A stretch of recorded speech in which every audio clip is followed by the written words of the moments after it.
The Big Bang Theory may be the show that launched Melissa Rauch to global stardom, but it is far from the only place you've seen her. In 2010, Rauch landed a 6-episode arc on the hit HBO vampire series True Blood, in which vampires were able to live among humans thanks to the invention of synthetic blood. In Season 3, Rauch appeared as Summer, a new love interest for Hoyt. Summer was human, but Hoyt's heart belonged to Jessica, who is decidedly not mortal. Sadly, Summer gives it her best effort, but Hoyt's just not interested, and maybe that was for the best. It turned out sweet human Summer was actually scheming with Hoyt's controlling mom the whole time. Mom didn't approve of mortal-immortal relationships. If you think I'm going to sit back and watch you throw your life away on a red-headed dead girl, you are sorely mistaken.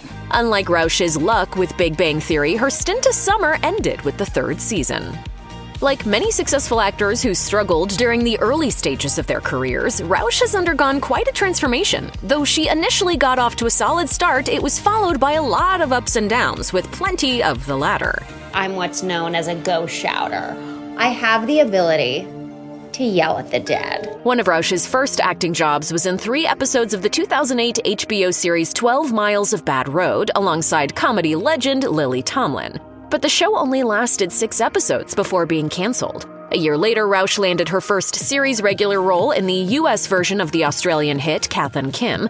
Rauch played Kim's best friend Tina for 6 episodes, but like Bad Road before it, the show was axed after just 17 episodes. In an interview with NJ.com, Rauch recalled, "I'd get some traction going though, and then bam, nothing. I remember being at the unemployment office in LA and coming home and calling my agent and saying, 'Isn't there anything you can send me out on?'"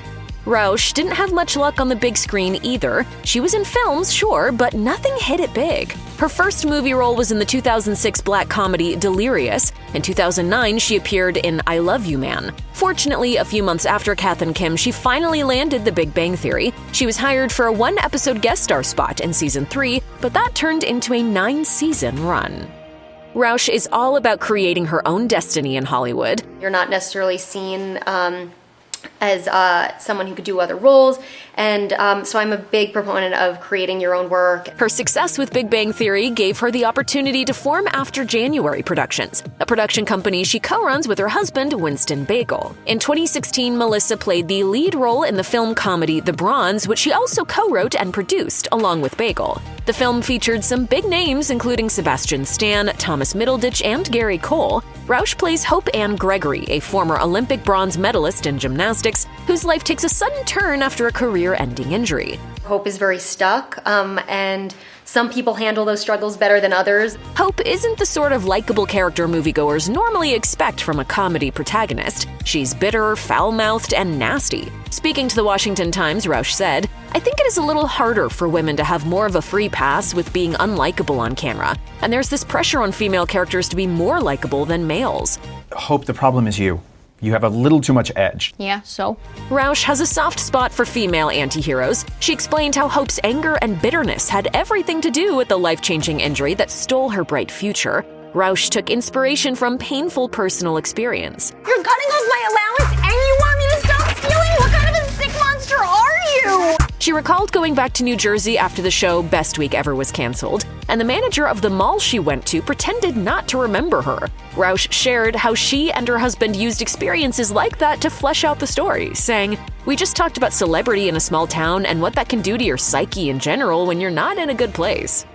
At the beginning of Ice Age Collision Course, Francine is hard to miss. Voiced by Rauch, the high-pitched, squeaky-voiced sloth breaks Sid's heart when the poor sloth makes a confession of love. To be fair, Francine has her reasons. As Rauch detailed in an interview with TV Guide, Sid may have come on a little too strong, saying, "It really scares Francine off." You're too clingy. How is this clingy? As a Stage 5 clinger, Sid goes about the whole situation the wrong way, which the New Yorker-like sloth takes as a major red flag. Luckily for Sid, he eventually finds love with a sloth who's just like him. Sid meets Brooke, and she comes on even stronger than he did. As a longtime Ice Age fan, she was overjoyed to be included in the cast. I think what they do so beautifully is they have these incredibly hilarious films that also have so much heart to them. Similar to Sid's arc, the movie sees Manny and the main gang facing possible extinction when a giant asteroid threatens to collide with Earth, but ultimately the crisis brings them closer together as a family. When asked about toggling between voice and live-action work, Rauch was very clear about the differences. You approach doing this work the same way you would any other acting role, except for the fact that you don't have to wear makeup and you can do it without Spanx. While Margot Robbie most recently played the live-action version of DC's Harley Quinn, Rauch's signature high-pitched voice was featured in Bruce Timm's Batman and Harley Quinn, directed by Sam Liu, an animated feature in which he teamed up with Batman and Nightwing to prevent two supervillains from destroying humanity. In 2017, when she first joined the DC family, Rauch told Empire, "I love that Harley is a badass, and beyond that she uses her humor as another weapon in her arsenal. She knows just how to diffuse a situation with her humor and how to incite a situation with her sarcasm." Rauch, who squeezed in the role between seasons of The Big Bang Theory, shared that Harley Quinn is her dream role, and playing Bernadette Rostenkowski warmed her up for the part in a nice way. Rauch explained, "I knew Harley had a higher-pitched tone. In addition to her New York accent, Rauch wanted to bring something from home to the character, similar to the way she modeled Bernadette's voice after her mother's." She shared, "I come from a New Jersey family where everyone could be former gun mols, so I wanted to give a nod to my background without being shrill." Playing Harley Quinn helped her reconnect to her past self, who used to speak like Harley Quinn in the animated series before going to acting school. In addition to playing her favorite DC anti-hero, Rauch also got to cross the street and voice a Marvel superhero. 2 years after Paul Rudd's debut as Scott Lang, aka Ant-Man in the Marvel Cinematic Universe, the character got his own animated series, also titled Ant-Man, voiced by Hercules actor Josh Keaton.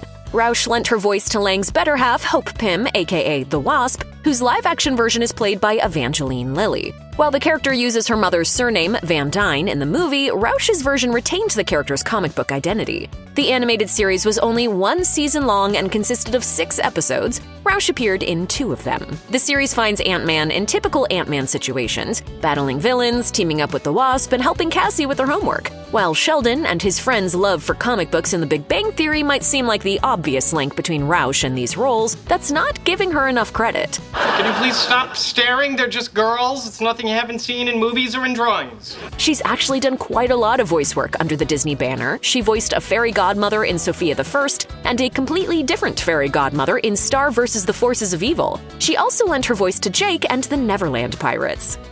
2019 was a good year in movies for Melissa Rauch, who appeared in 2 alongside some of the biggest names in the industry. The Laundromat featured her among a star-studded cast that included Meryl Streep, Jeffrey Wright, Gary Oldman, and David Schwimmer. She played Streep's daughter, Melanie, who comes up against it when her mom steps into a giant web of insurance fraud. Someone to win. Well, someone has to lose. But despite being the main character's daughter, Melanie isn't nearly as quirky as the other eccentric scene-stealing characters. She's actually very relatable. The movie got mixed reviews from critics after its release. Some appreciated the film's bold satirical take on corruption in the global financial system, while others found it too lighthearted for the subject matter. In the Martin Freeman-led romantic comedy Ode to Joy, also released in 2019, Rauch played another supporting role, this time among movie stars like Morena Baccarin and Jake Lacey. Rauch plays a love interest of Freeman's character, one of them. He has several in the film and uses Rauch to make the women he's really interested in jealous. Rauch admitted that starring in The Big Bang Theory has affected her acting career, not always in a good way, saying, "After being cast in Big Bang, I'd gotten smaller roles in movies, but I do feel Hollywood loves to, and I think this is true in any career when people know what's proven, that's what they want to hire you for." In 2022, Melissa Rauch appeared as a contestant on Celebrity Jeopardy, hosted by Mayim Bialik. Rauch competed against Ray Romano and Joel Kim Booster. And although Booster won the game and advanced to the semifinal alongside John Michael Higgins and Will Wheaton, Rauch certainly didn't go home empty-handed. Melissa, how did you feel? How does this compare to your elementary school experience? You know what? I learned a lot. She then regrouped and delivered a perfectly timed comedic message to the show's younger viewers. Kids at home, I learned a lot. Unlike the other 2 contestants who couldn't agree on whether the Jeopardy spinoff had harder or easier questions than the flagship show, Rauch admitted to having guessed a lot of questions wrong, which was humbling. There's a lot of mistakes, so all the learning. Celebrity Jeopardy also reminded her to take chances on herself. She could have gotten the Daily Double right if she'd only trusted her instincts. Had I just believed in myself a little bit more, Night Court is Rauch's first major role since wrapping up The Big Bang Theory. She not only headlines the reboot of the celebrated sitcom, but also acts as an executive producer alongside her real-life partner. Growing up, Rauch was a big fan of the original Night Court, so being cast in the reboot series was like a dream come true. Rauch admitted to Glamour, "It was shows like Night Court that made me fall in love with sitcoms." She first signed on to the project as a producer. The role of Abby Stone, daughter of the original lead character Harry Stone, came much later, but not without some convincing. After The Big Bang Theory, Rauch figured she'd take a break from being a series regular. Then, comedy icon and original Night Court cast member John Larroquette pitched Rauch the role. My client is a Class 18 barbarian ogre who got a little too into character swinging his war horn. While the idea was tempting, especially coming from the original Dan Fielding, what really convinced Rauch to audition for the role was the character. Speaking to NBC Insider in 2023, she said, "Abby's optimism is something that I personally admire. Abby Stone followed in her father's footsteps to become a Night Court judge, a seemingly depressing job for a young woman with a bright future. But for her, it was the place she was meant to be, to give people who needed it a second chance."